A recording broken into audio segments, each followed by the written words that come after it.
Assalamualaikum warahmatullahi wabarakatuh. Pada kesempatan kali ini, saya akan menjelaskan tentang contoh analisis SWOT dengan pembanding. Strategi pengembangan Pantai Sigandu dengan analisis SWOT. Kerusakan ekosistem Pantai Sigandu dinilai sudah kritis. Kondisi ini diakibatkan oleh rusaknya sejumlah hutan mangrove yang seharusnya mampu melindungi daerah pantai dari abrasi air laut.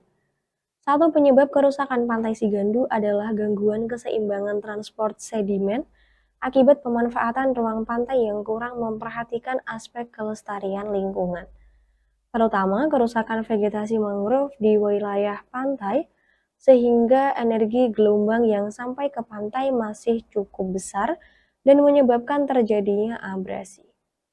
Sementara itu, pasokan sedimen dari sungai-sungai yang bermuara di wilayah tersebut juga berkurang akibat penambangan pasir atau kerusakan DAS pada bagian hulu sungai, sehingga erosi lahan meningkat dan terjadi pengendapan sedimen lumpur dan menyebabkan pendangkalan di muara-muara sungai. Kerusakan Pantai Sigandu akibat abrasi mengakibatkan sejumlah bangunan yang berada di kawasan Pantai Sigandu mengalami kerusakan serius sebagai akibat intensitas hentaman ombak. Yang terbaru adalah dua bangunan di sisi barat Sigandu, dekat muara sungai. Kondisi depan bangunan ambrol karena abrasi. Naiknya air laut juga telah merusak jalan paving yang merupakan akses ke Dolphin Center. Posisi bibir pantai pun terus merangsak naik, menggerus daratan pasir yang ada. Carakan sampah menjadi pemandangan yang memenuhi sejumlah tepi pantai. Kondisi ini tak hanya mengusik atensi dinas atau instansi terkait di Pemkab Batang. Sejumlah pedagang yang merasakan dampaknya secara real mengeluh. Terlebih terhitung sejak awal tahun, ketika curah hujan meninggi, kondisi ombak kian tak bersahabat. Sudah tak terhitung jumlah daratan yang hilang tergerus abrasi. Tak heran, pengelola Dolphin Center memilih membangun bangunan untuk melindungi aset mereka. Sebab tanpa pengaman, daratan yang berada terancam hilang. Fakta tentang abrasi beserta dampak yang menyertainya telah lama menjadi perhatian Pemkab Batang. Berbagai ikhtiar pun terus dilakukan, dari pengembangan sementara hingga menjajal peluang pelibatan pihak swasta. Tetapi semua upaya itu umumnya mentok di anggaran, sebab dibutuhkan dana sangat besar untuk menangani abrasi, sehingga APBD setempat pun akan angkat tangan. Upaya yang tak kalah penting adalah melalui kepedulian lingkungan pantai, mengingat abrasi adalah murni faktor alam sebagai akibat fenomena pemanasan global, maka pendekatan lingkungan dalam pengembangannya pun sangat penting, yakni dengan memperbanyak populasi vegetasi di pantai-pantai. Penelitian ini merupakan penelitian deskriptif dengan menggunakan metode kualitatif. Pengumpulan data dalam penelitian ini dilakukan melalui kuesioner struktur, wawancara mendalam, dan FGD, Focus Group Discussion, serta observasi lapangan secara langsung. Penelitian tentang strategi pengembangan Pantai Sigandu di Kabupaten Batang dengan analisis SWOT akan menguraikan mengenai hasil analisis SWOT dan penyusunan rencana strategik pengembangan Pantai Sigandu. Berikut ini merupakan tabel kondisi Pantai Sigandu. Selanjutnya yaitu menentukan identitas responden. Responden dalam penelitian ini adalah responden yang mengetahui kondisi Pantai Sigandu, Kabupaten Batang, Pantai Ujung Negoro, Kabupaten Batang, Pantai Slamaran, Kota Pekalongan, Pantai Pasir Kencana, Kota Pekalongan, dan Pantai Depok, Kabupaten Pekalongan. Responden dalam penelitian ini terdiri dari 50 responden yang berasal dari instansi pemerintah dan non-pemerintah yang memenuhi persyaratan sebagai responden. Memenuhi persyaratan dari jenjang pendidikan, jabatan dalam instansi, dan pengalaman kerja responden. Selanjutnya yaitu klasifikasi faktor IFAS dan EFAS. Klasifikasi faktor IFAS.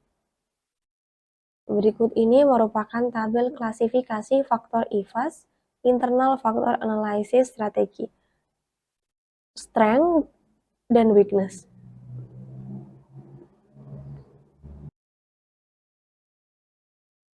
Selanjutnya yaitu klasifikasi faktor IFAS. Klasifikasi EFAS berperan penting dalam penentuan variabel-variabel dalam menyusun analisis SWOT. EFAS akan menyusun komponen opportunity dan threats. Klasifikasi faktor EFAS dapat dilihat pada tabel berikut ini. Berikut ini merupakan tabel klasifikasi faktor EFAS, External Factor Analysis Strategy, yang berisi tentang opportunity and threats.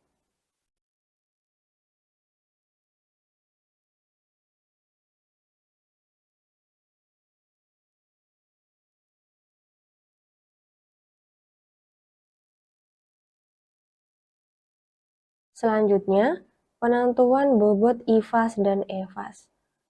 Dengan mengenali kekuatan dan kelemahan yang ada, serta pemahaman akan ancaman dan peluang, merupakan hal yang amat penting dilakukan dalam menjabarkan strategi ke dalam langkah-langkah strategis penanganan Pantai Sigandu. Maka, dapat disimpulkan hal-hal apa saja yang menjadi kekuatan, kelemahan, peluang, dan ancaman bagi pengembangan Pantai Sigandu. Sebelum menyusun faktor-faktor strategis dengan menggunakan matriks SWOT, untuk menghasilkan alternatif strategi perlu terlebih dahulu dilakukan analisis faktor-faktor eksternal dan internal dengan membuat tabel EFAS dan IFAS. Cara untuk menentukan bobot adalah dengan menyusun dalam kolom pertama hal yang menjadi ancaman dan peluang.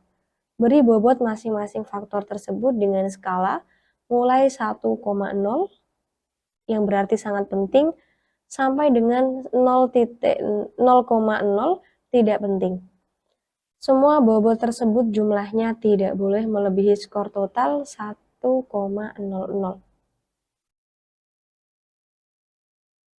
Yang pertama, penentuan bobot IFAS strength.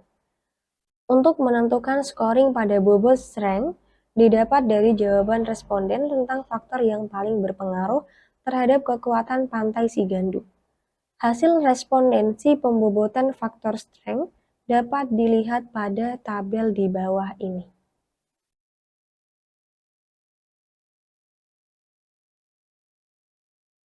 Selanjutnya yaitu penentuan rating IFAS dan EFAS. Cara untuk menentukan rating IFAS adalah seperti berikut ini. Yang pertama, hitunglah rating dalam kolom kedua untuk masing-masing faktor dengan memberikan skala mulai dari 1 yang berarti buruk sampai dengan 4 yang berarti sangat baik. Berdasarkan pengaruh faktor tersebut terhadap kondisi dengan cara membandingkan kondisi Pantai Sigandu terhadap pantai-pantai lainnya di wilayah Sungai Pemali, Komal.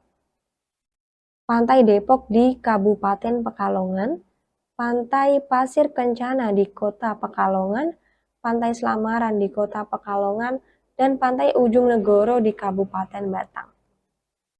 Selanjutnya, jumlahkan skor pembobotan dalam kolom keempat untuk memperoleh total skor pembobotan. Tujuannya untuk membandingkan strategi satu dengan yang lain.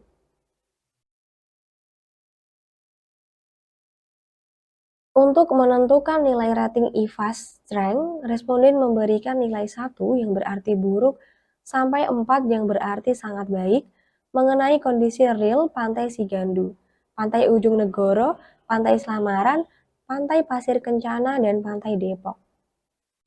Contoh kuesioner untuk menentukan rating dapat dilihat pada tabel berikut ini.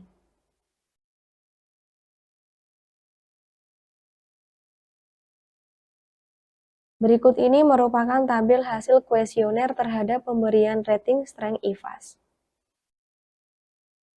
Untuk menentukan nilai rating IFAS weakness, responden memberikan nilai 1 yang berarti sangat buruk sampai 4 yang berarti sangat baik.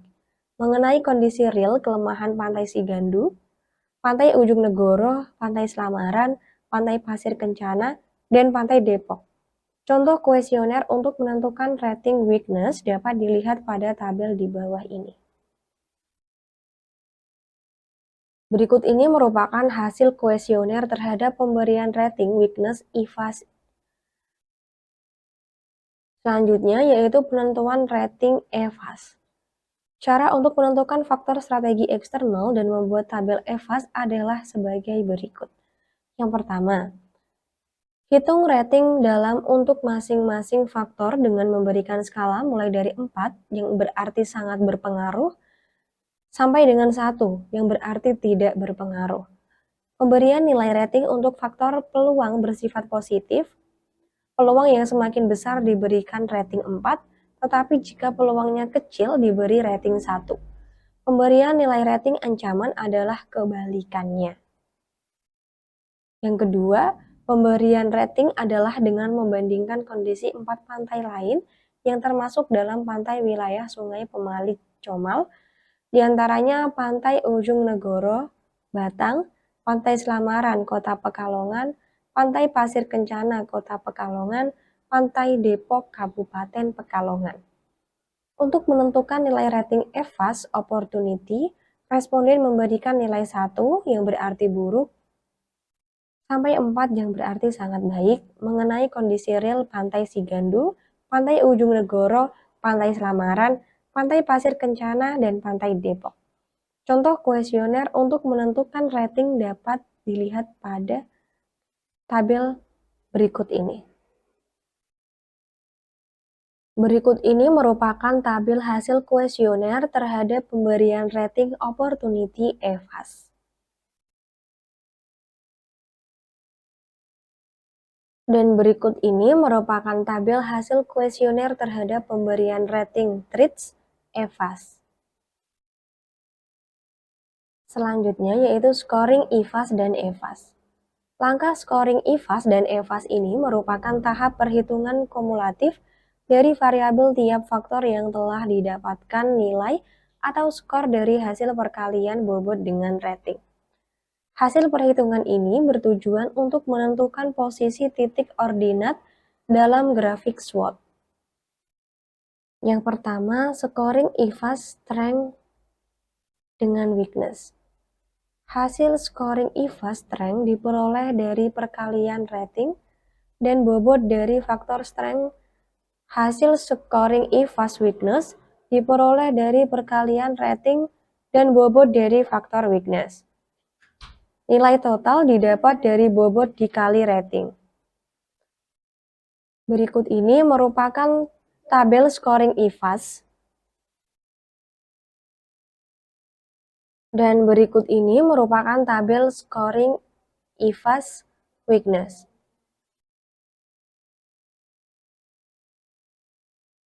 Berdasarkan tabel scoring IVAS untuk strength, jumlah bobot dikali rating total adalah 2,96.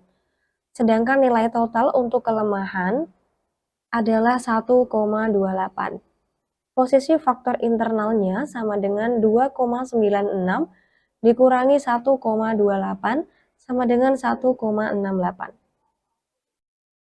Selanjutnya yaitu scoring EVAS, opportunity, dan TRITS. Hasil scoring EVAS opportunity diperoleh dari perkalian rating dan bobot dari faktor opportunity. Hasil scoring EVAS TRITS diperoleh dari perkalian rating dan bobot dari faktor TRITS. Nilai total didapat dari bobot dikali rating. Tabel hasil skor kumulatif EVAS Opportunity dapat dilihat pada tabel berikut ini. Berikut ini merupakan scoring EVAS Opportunity. Dan selanjutnya, berikut ini merupakan tabel scoring EVAS TRITS. Berdasarkan tabel scoring EVAS untuk opportunity di atas, jumlah bobot dikali rating total adalah 3,10. Sedangkan nilai total untuk ancaman adalah 1,60. Posisi faktor eksternal sama dengan 3,10 dikurangi 1,60 sama dengan 1,50. Selanjutnya yaitu posisi kuadran SWOT Pantai Sigandu terhadap pantai-pantai di wilayah Sungai Pemali Comal.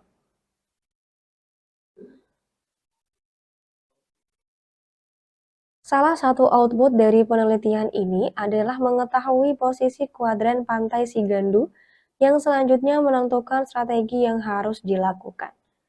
Untuk mengetahui strategi yang harus diambil dalam pengembangan Pantai Sigandu, harus melakukan pantai-pantai pembanding yang berlokasi di wilayah Sungai Pemali Comal. Hal ini bertujuan untuk mengetahui posisi Pantai Sigandu terhadap posisi pantai-pantai lain di wilayah Sungai Pemali Comal. Pantai tersebut antara lain Pantai Ujung Negoro, Kabupaten Batang, Pantai Selamaran, Kota Pekalongan, Pantai Pasir Kencana, Kota Pekalongan, dan Pantai Depok, Kabupaten Pekalongan. Untuk mengetahui skor kumulatif strength, weakness, opportunity, dan threats, pantai-pantai di wilayah Sungai Pemali Comal akan ditampilkan pada tabel berikut ini. Dari hasil scoring didapatkan hasil sebagai berikut. Berikut ini merupakan tabel skor IVAS dan EVAS pantai pembanding skor IVAS dan EVAS Pantai Sigandu Kabupaten Batang.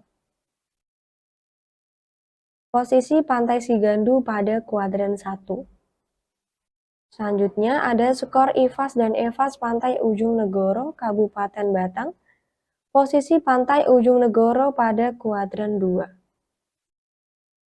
Selanjutnya ada skor IVAS dan EVAS Pantai Selamaran Kota Pekalongan.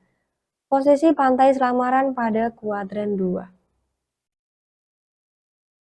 Selanjutnya ada skor IVAS dan EVAS Pantai Pasir Kencana Kota Pekalongan. Posisi Pantai Pasir Kencana pada kuadran 1. Dan selanjutnya ada skor IVAS dan EVAS Pantai Depok, Kabupaten Pekalongan. Posisi Pantai Depok pada kuadran 3. Dari analisis tersebut, dapat disimpulkan bahwa Pantai Sigandu, faktor kekuatan lebih besar dari faktor kelemahan dan pengaruh dari faktor peluang lebih besar dari faktor ancaman. Oleh karena itu, posisi Pantai Sigandu berada pada kuadran 1 dengan menerapkan strategi SO. Koordinat SWOT adalah pada titik X sama dengan 1,68 dan titik Y sama dengan 1,50.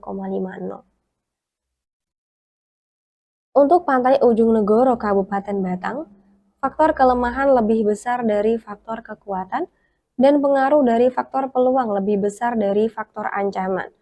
Oleh karena itu, posisi Pantai Sigandu berada pada kuadran 2. Dengan menerapkan strategi WO, koordinat SWOT adalah pada titik X sama dengan min 0,82 dan titik Y sama dengan 0,90. Selanjutnya yaitu Pantai Selamaran Kota Pekalongan.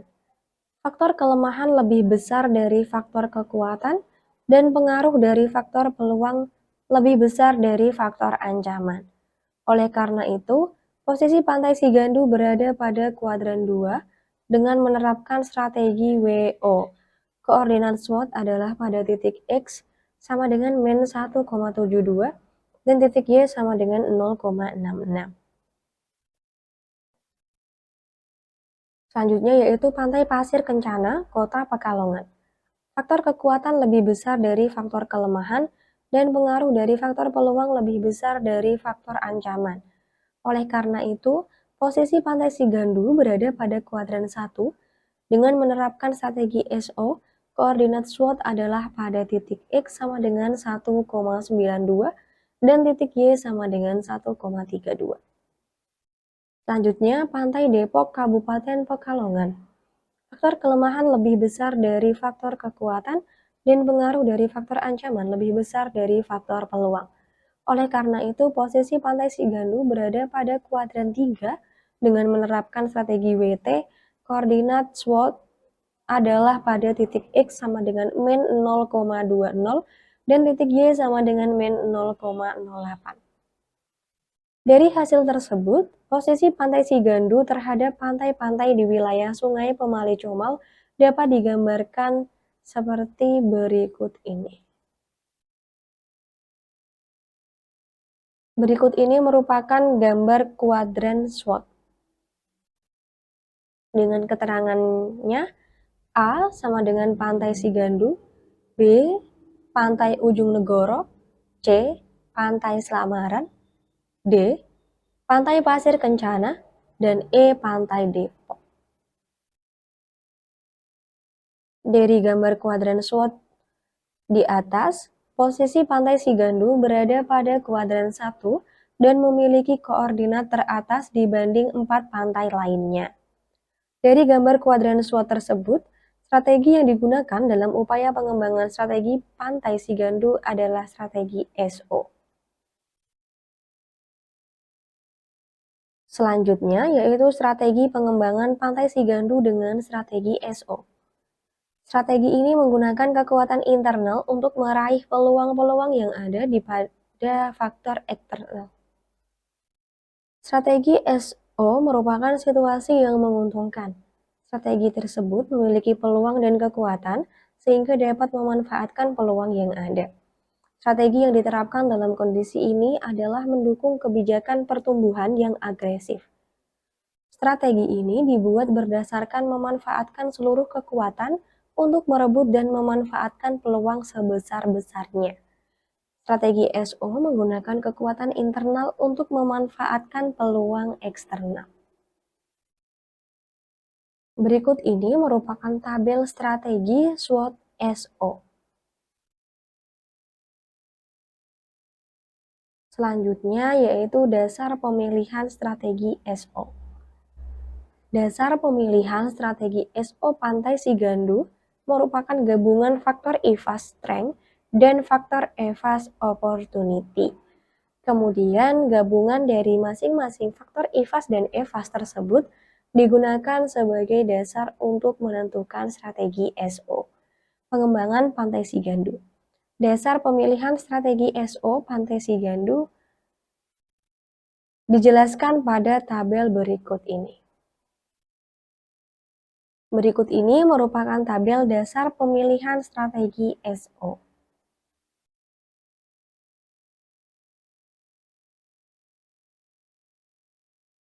Kesimpulannya, variabel strength meliputi fasilitas pantai, lokasi pantai strategis, sumber pendapatan Pemda Batang, sarana dan prasarana penunjang, daya tarik pantai, potensi perikanan, kondisi masyarakat, ketersediaan air bersih, proyek pembangunan jalan, bangunan breakwater. Sedangkan variabel weakness meliputi kawasan mangrove terkena abrasi, kondisi fasilitas pantai, kondisi jalan, dan curah hujan. Variabel opportunity meliputi kegiatan kepariwisataan, dukungan Pemda, dukungan masyarakat, dan perbaikan akses jalan menuju pantai. Sedangkan variabel threats meliputi tidak ada anggaran dari Pemda, growing series kurang efektif, YouTube kurang efektif, lambatnya penanganan, dampak kerusakan pantai, penyebab kerusakan pantai, penggunaan SDA berlebih, sampah di pantai, dan limbah pabrik kapal. Kesimpulan yang kedua yaitu posisi SWOT Pantai Sigandu berada koordinat 1,68,1,50. Pada kuadran 1, positif-positif, artinya menerapkan strategi SO, yaitu dengan memanfaatkan kekuatan untuk menangkap peluang yang ada. Dan kesimpulan yang terakhir, yaitu strategi pengembangan pada kuadran 1 adalah strategi pengembangan diversifikasi konglomerat. Strategi yang menghasilkan strategi baru dan tidak terkait dengan strategi yang sudah ada. Dan integrasi vertikal, yaitu strategi untuk meningkatkan kompetisi atau strategi pertumbuhan. Bentuk strategi pengembangan tersebut adalah mengembangkan fasilitas pantai, perbaikan jalan akses menuju pantai, membangun sarana dan prasarana, menjaga kebersihan dan kenyamanan pantai, membangun dermaga tambahan, membuat groin series. Sekian, wassalamualaikum warahmatullahi wabarakatuh.